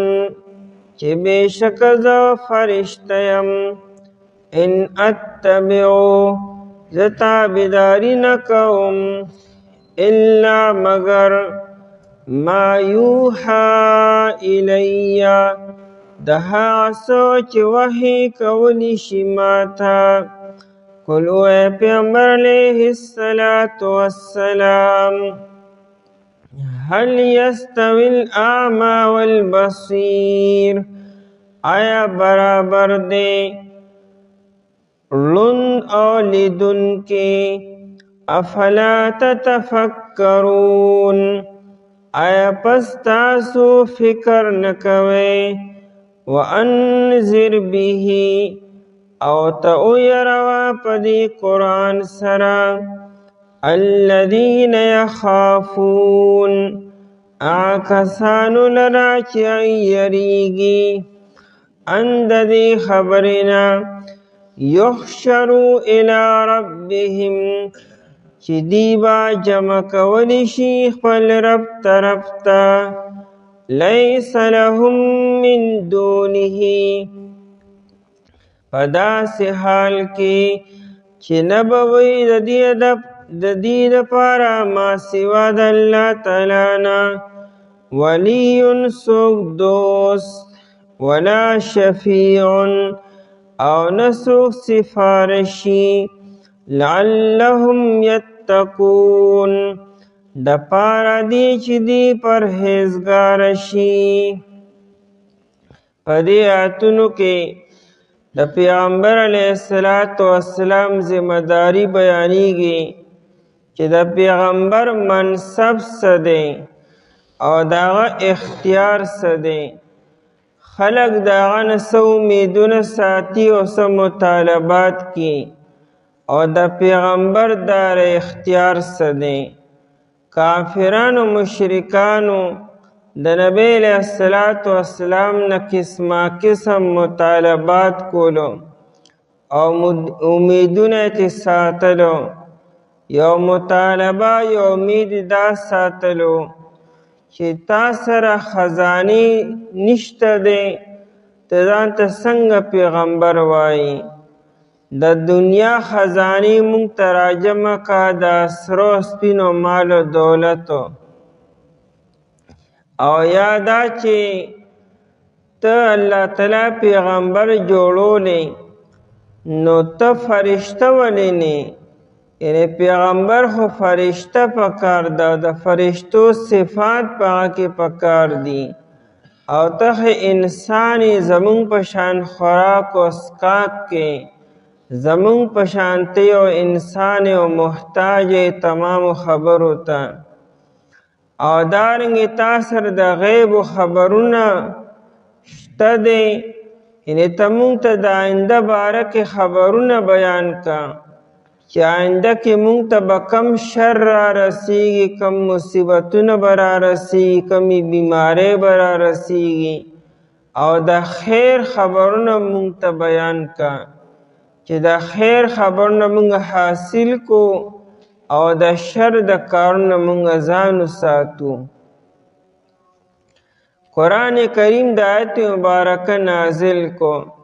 چې اے نبی علیہ السلام دی ته ووایا چې ما خدا دعوه نه راکړی چې ګنې ما سره د غیب خبرونه دي او ما خدا دعوه هم نه راکړی چې ما سره تمام دنیا خزانه اختیار ما سره دی او ما خدا دعوه هم نه راکړی چې ګنې زه فرشته یم ما خو چې د کومې خبرې دعوه کړې د هغې دلیل مطالبه زمانه وکړې همیشه مدعی چې د کمی خبرې دعوه کی د هغې دعوې مطابق دلیل ته نه غواړه چې مدعي د سره دعوه نه راکړي د یو خبرې هغه دعوه نه راکړي ته څنګه د هغه نه د دلیل مطالبه کوې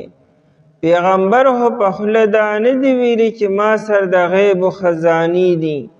او ما سره تمامي دنیا اختیارات ما سره دي پیغمبر علیه السلام خدا چرته هم نه دي وی چې زه فرشته یم او زه انسان نیمه پیغمبر علیه السلام خدا چرته هم نه دي ویلي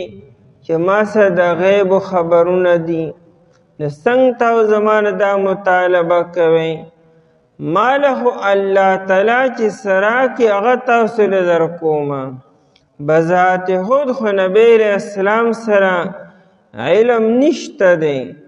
علم خو صرف هغه چې کوم ته الله تعالی ورکړی دی او نبی علیہ السلام په لاس کې خزانې خو نشته هغه اختیار خو الله تعالی سره دی او د نبی علیہ السلام خو فرشته نه ده بلکې د نبی علیہ السلام درجه خو د فرشتو نه اوچته ده فرشتي خو د نبی علیہ السلام د خدمت دپاره روانې دي او راځي نبی علیہ السلام درجه خو د ډیرو فرشتو نه اوچته ده نو نبی علیہ السلام خو دا نه وي چې زه ګنې فرشته یم نو د آیت کې د نبی علیہ السلام ذمہداري بیاني چې ته ورته ووایه زه صرف د وحی تابعداري کوم ستاسو د خواهشاتو مطالبه خواهشاتو تابعداري زه نه کوم قولوا نبی علیہ السلام لا اقول لکم زه نه وایم تاسو ته یعنی ما دا دعوه نه راکړې تاسو ته چېرته نه مې صراحتاً دا دعوه کړې ده نه مې اشارې په طور باندې کړې ده نه مې چاته په تنهایۍ کې دا ویلي دي نه مې چاته ښکاره دا ویلي دي نه زما د کلام نه دا خبره معلومیږي چې ګنې تمامي دنیا خزانې او اختیار ما سره دی خزانې زما په اختیار کې دا خبره خو ما چرته هم نه راکړې لا اقول لکم زه نه وایم تاسو ته دا دعوه نه کوم تاسو ته عندي چې ما سره دي خزائن الله خزانې د الله تعالی خزائن جمع د خزانتون ده خزانه هغه څیز ته وایي چې جمع کړی شوي وي او ذخیره کړی شوي وي نو د الله تعالی خزانې ګنې زما په اختیار کې داسې ما چته هم نه دي ویلي د دې خزائن نه مراد څه دي نو روح المانی معنا مرزوقات کړې ده دا د رزق څومره څیزونه چې دي دا ټول ګنې زما په لاس کې دي او بهتره خبره داره چې د خزائن نه مرادو د هر څیز خزانه واخله وَإِن مِّن شَيْءٍ إِلَّا عِندَنَا خَزَائِنُهُ قرآن کریم وی زموږ سره د هر یو څیز خزانه ده او خزانې دي یعنې دا نه چې صرف یو څیز دی نه د هغې تمامې خزانې زموږ په اختیار کې دي نو د علم خزانه د رزق خزانه د اولاد خزانه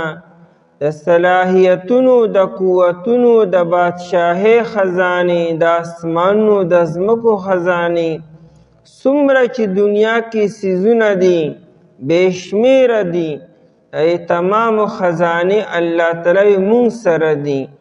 نو نبی علیہ السلام فرمایي چې ما خدا چرته نه دی ویلي او نه مې دا دعوه کړې ده چې دا هر څه ګنې ما سره دي تاسو ګنې زما ومنئ زه به درله دا درکړمه خزائن الله خزانې د الله تعالی چې ګنې زه به یې چاله ورکوم او چاله به نه ورکوم نبی علیہ السلام فرمایي انما انا قاسم والله یعطی، ورکړه کونکي الله تعالی دی، زه خو صرف تقسیموما، زما په لاس صرف تقسیم کیږي، زما په اختیار کې څه نشته دی. د هر یو څیز خزانې الله تعالی سره دي، که مال دی او که علم دی او که نور روحانی قوتونه او طاقتونه دي. پیغمبر صرف تقسیمی، د پیغمبر ژبه استعمالیږي، ورکړه کوونکی الله تعالی دی. نو خزائن الله، خزانې د الله تعالی دا پیغمبر په اختیار کې نه دي. پیغمبر څومره لوی سړی دی، پیغمبر مې زما په اختیار کې ګورې دا نه دي، هر څه د الله تعالی په اختیار کې دي. عندي خزائن الله، دا عندي مخکې کو، ورنه عبارت داسې دی خزائن الله عندي، کنی دا اللہ تعالی خزانی کنی ما سر دی، دا عندي مخکې کو، یعنی ما سر گوری نشتا دے کم از کمو. سا مطلب دا اللہ تعالی سر دی، دا ما گور نما دا امیدو او دا توقع مساتے. ہمیشہ پیغمبرانو نه خلق دا توقعات ساتي چې ګنې دی به دنیا د بادشاهانو په شانتي وي، دی سره ګنې سره او سپین به وي، او چې دی د چا نه خوشحاله شي هله به ګنې سره او سپین به ورکړي. حالانکه پیغمبر همیشه د خلکو تعلقو د دنیا د دې اسبابو نه کټ کي او الله تعالی سره برابري. پیغمبر خو دې خبرو د پر راغلی وي، ورنه یو پیغمبر کې او پام بادشاهانو کې څه فرق دی. نبی علیہ السلام ته څومره خزانې راغلی دي، مال و دولت راغلی دی. نبی علیہ السلام خو پکې د خپل ځان د پاره څه نه دي ایښي او نه یې جمع کړي دي او نه یې د خپل کور والو د پاره. یو پیرا نبی علیہ السلام ته بلاشی غلامان راغلیو. علی رضی اللہ تعالی عنہ فاطمه رضی اللہ تعالی عنہ ته وی چې ستاسو والد صاحب ته ډیر زیات غلامان راغلی دي، نو ته لاړه شه ته یو غلام وغواړه، ځکه تر کور کارونه هم کې د بار کارونه هم کې. هغه زمانه کې په کورونو کې کویان نو، اوبه به خلکو د باغونو نه راوړي. په مدینه منوره کې اوبه ډېرې زیاتې ښکته دي او دا کویان نه به اوبه په غټه بوکه باندې روباسي. نو فاطمه رضی الله عنها به اوبو له پخپله بتله باغ ته، او د باغ نه به غټې غټې بوکې پخپله روباسلې. بیا هغه اوبه یې په مشک کې واچولې، د سرمنې جوړ شوي مشک به و، هغه یې په دې املا باندې راواړو او به یې کور ته راوړي. نو په دې سره د فاطمې رضی الله عنها دا لاسونه چودلي وو. نو په دې وجه باندې علی رضی الله عنه فاطمه رضی الله تعالی عنها ته وویل چې لړ شه والد صاحب ته چې ماله ته یو غلام راکه چې کم از کم د کور د بار دا کارونه خو ماله کي. فاطمه رضی الله تعالی عنها راله، خو نبی علیہ السلام مصروفه و، نو همت یې ونه کړی شو چې نبی علیہ السلام ته ویلې وي چې لومبۍ ته ماله حصه وکړه. نو دغه شان واپس راله. نبی علیہ السلام چې بیا ماوستن ټیم شو نو راغی، فاطمه رضی الله عنها او علی رضی الله عنهم لاستو. نبی علیہ السلام چې څنګه راښکاره شو دی پاسېدلو. نبی علیہ السلام په ځای باندې کښېنئ، یعنې پاسې مه. او بیا نبی علیہ السلام کېناستو. وی لورې تاسو سهار راغلي وې خیر خو. نو بیا علی رضی الله تعالی عنہ خبر وکړه چې دا شان چل دی. نبی علیہ السلام دا ونوي چې زه اوس خو غلامان ختم شو چې بیا راشي زه به یو په دې دوه راولېږم. نبی علیہ السلام ورته وی چې دا کم تکاوټ او کم ستړی تا ته حاصل شي د دې د لرې کولو طریقه دا ده چې ته څملې نو 10 پیرې سبحان الله وایا او 10 پیرې الحمدلله وایا او 10 پیرې الله اکبر وایا. په دې سره به ستا د ټول تکاوټ به ختم شي. ته چې د شپې آرام وکړې نو دا آرام به ستا بدن ته راحت ورکړي. سار چې ته پاسې نو ستړی به نه پاسې. بعد اوقات انسان وده شي 8 غنټې خوب وکړي چې سار پاسې نو بدن یې خوږیږي، یعنی بدن یې آرام نی کړي. نو نبی علیہ السلام دا وظیفه فاطمه رضی الله تعالی عنها ته وښودله چې دا وظیفه کوه نو ستا آرام به آرام والوي. دې ته تسبیحات فاطمي دې ته وایي. عوامو کې دا خبره مشهور ده چې تسبیحات فاطمي دې ته وایي چې د مانځه نه پس سبحان الله والحمدلله الله اکبر ووایي. وی تسبیحات فاطمی دی دا د عوامو خبری دی. تسبیحات فاطمی اصل کې د خوب پټیم کې دا سبحان الله الحمدلله الله اکبر ویلو ته ویل کېږي. هغه تسبیحات فاطمی نری، یعنی نبی علیہ السلام د مانځه نه پس دا وظیفه فاطمه رضی الله تعالی عنها ته نه ورکړې.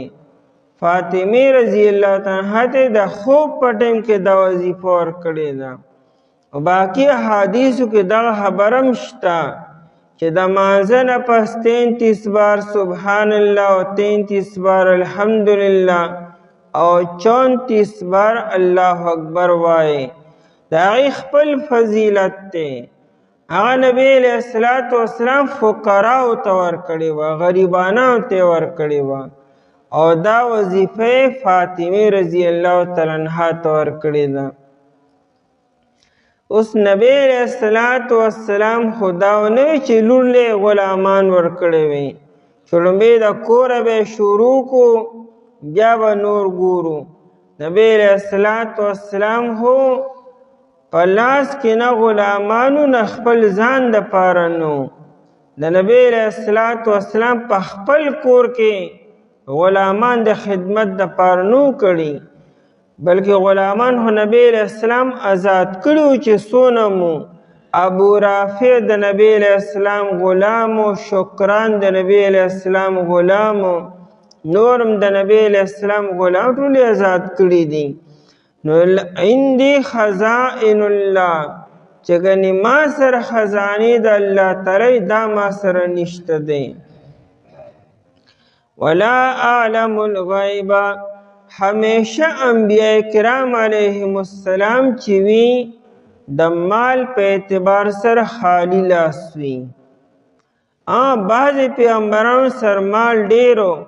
لکه سلیمان علیه السلام شو، داود علیه السلام شو، لیکن اکثر انبیاء کرام علیهم السلام د فقر و فاقی زندگی تیره کړې ده. ځکه ظاهره خبر مالدار انسان خور څوک رواني، که پیغمبر مالدار بیا به هر انسان له راته وه. نو پیغمبر په ظاهره کې تنګ دست وي، خالی لاس وي، خو د زړه غنا ورته حاصله وي. په ظاهره کې غریب او فقیر وي، خو د زړه بادشاه وي. بادشاهان د هغه مخې ته بیا سني. نو پیغمبر دا د الله تعالی ازمایش او امتحاني چې پیغمبر له یو انسان ردي په دې اراده به نه راځي چې ما ته څه میلو شي، چې کنې ما ته مال و دولت میلو شي. ولا اعلم الغیب، او زه نه پیژنم غیب لره. یعنی ما سره د غیب علم نشته دی. غیب څه ته وایي؟ پردې ته وایي. د پردې نه اخوا چې سدي انسان ته نه ښکاري او نه اوري او نه ویني، نو دا د غیب علم شو. نو د دغه علم ما سره نشته دی، یعنی مستقلا د غیب علم ما سره نشته. او دا چې سدي دا خو الله تعالی مال راکړي دي. او د الله تعالی خوښه ده مال کمی خبر علم راکی او څومره راکی او په کم ټیم راکی، دا د الله تعالی په اختیار کې ده. بذات خود ما سره دون علم نشته چې ګنې زما علم د الله تعالی علم سره برابر شي. د الله تعالی علم ذاتی دی، یعنی الله تعالی دا علم د چانه حاصل کړي نه دی. نه الله تعالی علم حاصل کړی دی، نه کسب کړی دی، نه کتابونه کتلي، نه مدرسه ویلې ده، او نه الله تعالی دا علم ګنې چا ورکړی دی.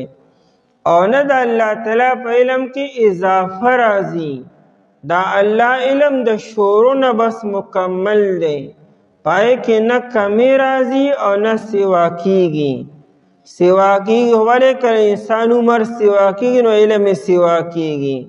یا غني معلومات سوا کیږي، یا غني کتابونه ګوري مطالعه کی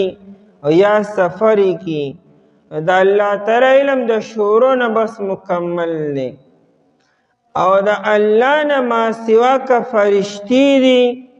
او که انسانان دي او که جنات دي او که دا نور مخلوقات دي، د دې علم ذاتی نه دی، دا عطایي دی، یعنې دې ته دا ورکړی شوی دی. مونږ ته علم په دو طریقو سره حاصلیږي. یو دا چې مونږ کسب وکړو، محنت وکړو، کوشش وکړو، مطالعه وکړو، د چانه کینو چانه وورو او وګورو، په دې زمونږ علم، دې ته علم کسبي وي. دا مونږ کسب کو، یعنی مونږ زده کو محنت کو. او یو علم وهبي دی چې الله تعالی چا پړه کې یو خبره بغیر د محنت واچي. ته محنت نه کې هو الله تعالی پړه کې واچو، دې ته علم وهبي وي او علم لدني وتم وي. د پیغمبر علم علم لدني وي او علم وهبي وي. پیغمبر کسب نه کی، پیغمبر د چا سبق نه زده کی، چاته کینی مهتنا مدرسه نه وایي، کالج او یونیورسټي نه وایي. پیغمبر له الله تعالی په یو ټیم علم ورکی او ورکی وته، هغه علم وهبي وي او علم لدني وتم وي. او دا علم الله تعالی عام خلکو ته ورکی، د الله تعالی مرضی ده.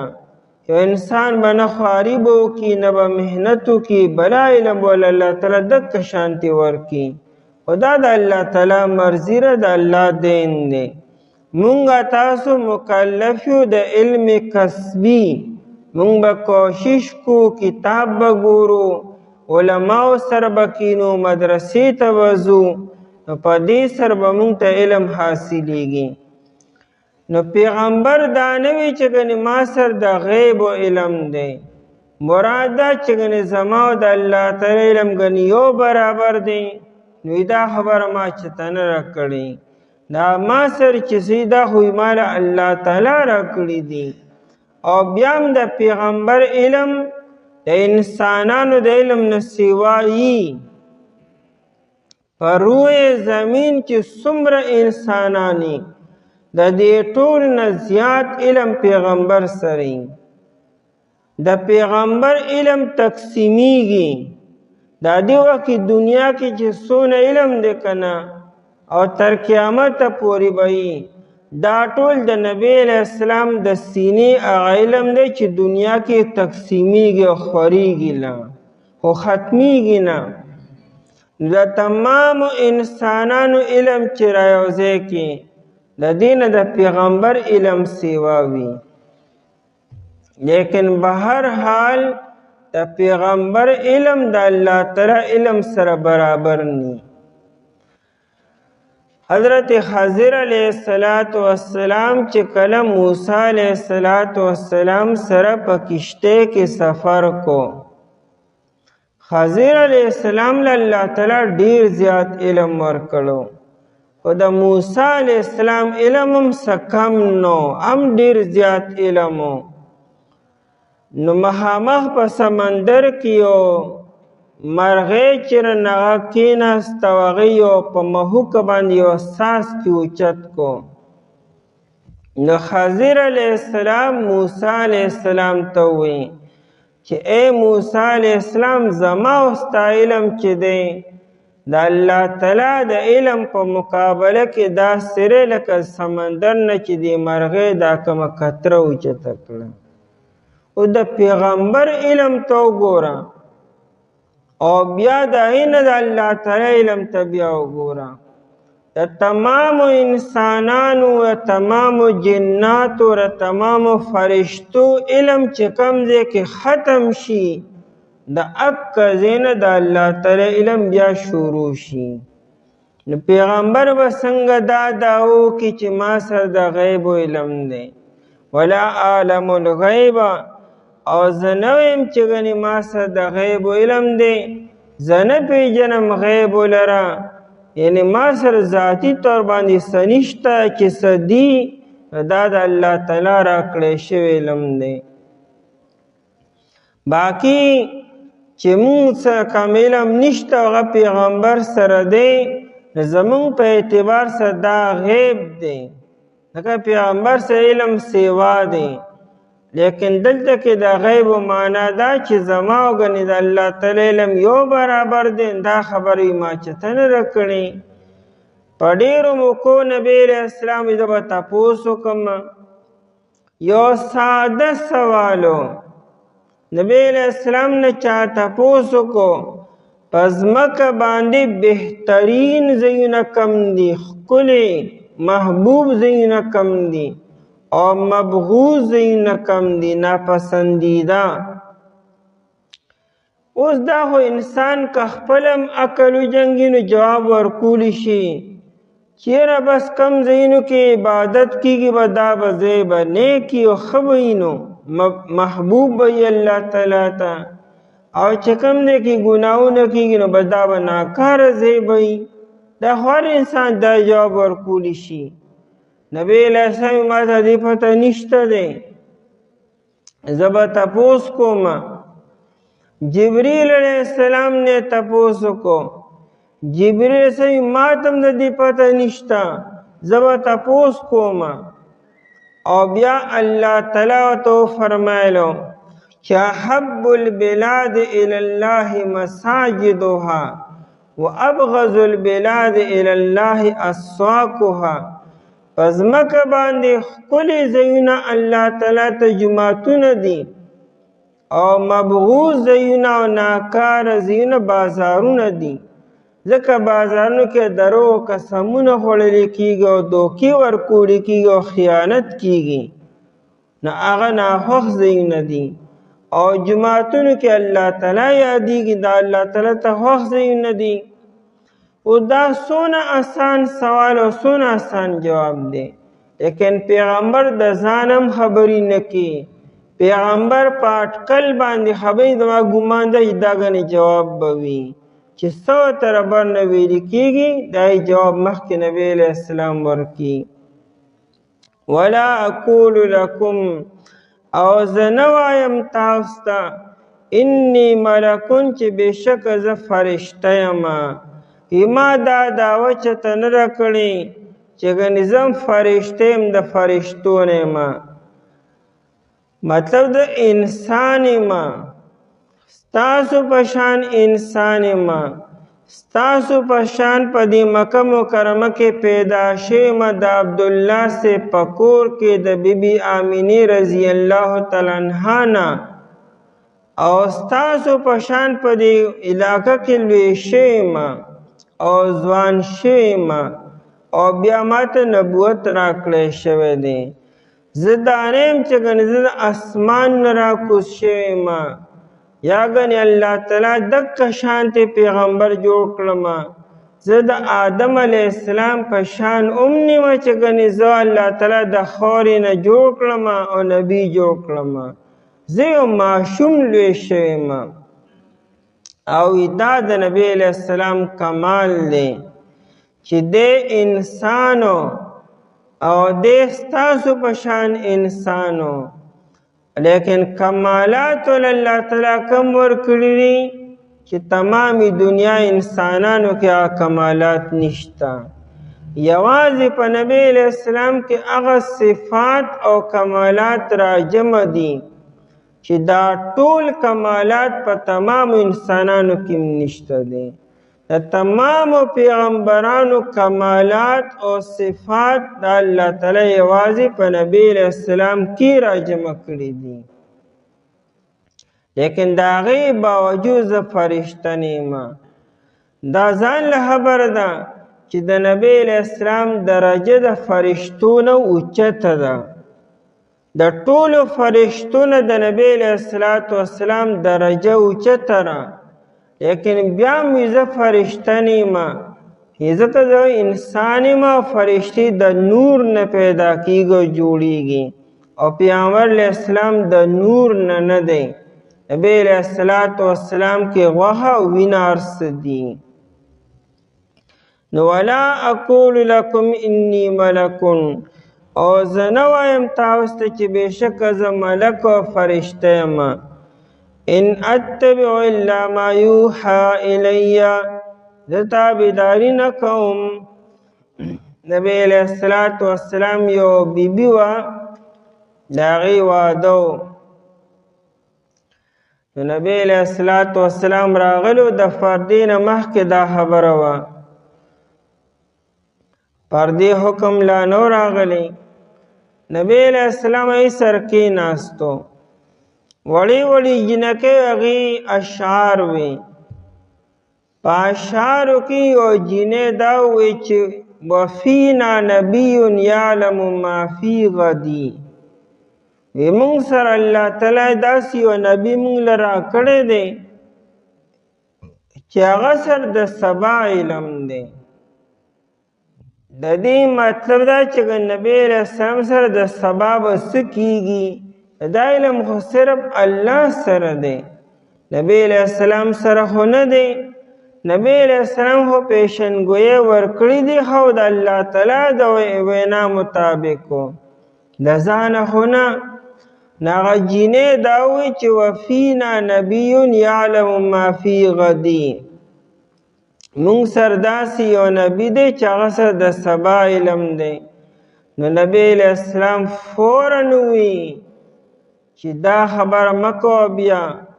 دا خبره پریږده، نورې خبرې کوه، دا مه وایه چې زما سره سبا علم دی. نبی علیہ السلام چرته هم داسې خبره نه ده کړې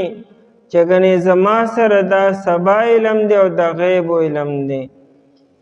ان اتبع تابعداري نه کوم الا ما یوحى الی، مگر هغه چې وحی رالیږلی شي ماته چې رقمې خبرې وحی کېږي، زه د هغې تابعداري کوم، پسې روان یم. قل هل یستوي الاعمى والبصیر، وایه نبی علیہ السلام آیا برابر دی الاعمى نابینا توی ړوند توی، او بصیر بینا توی لیدونکی توی. آیا ړوند او بینا چې دا دواړه برابر دي؟ نو چرته برابر دي؟ نابینا انسان په هر څه کې محتاج دی، او بینا خو نه دی محتاجه. نو دواړه څنګه برابر شو؟ په دې خو هر څوک پوهیږي. هل یستوي الاعمى والبصیر، اعمى نه مراد یا کافر دی، او د بصیر نه مراد بیا مؤمن دی. یا د اعمى نه مراد گمراه دی، او د بصیر نه مراد هدایت یافته دی. نو آیا دواړه برابر دي؟ چونکه جواب دومره زیات واضح دی چې نه دی برابرو. نو اے خلقو افلا تتفکرون، دومره واضحه عام فهم آسان الفاظو کې تاسو ته بیان کیږي بیا هم تاسو نه پوهیږئ. افلا تتفکرون آیا پس تاسو فکر نه کوئ، سوچ نه کوئ، تاسو فیصله نشئ کولی،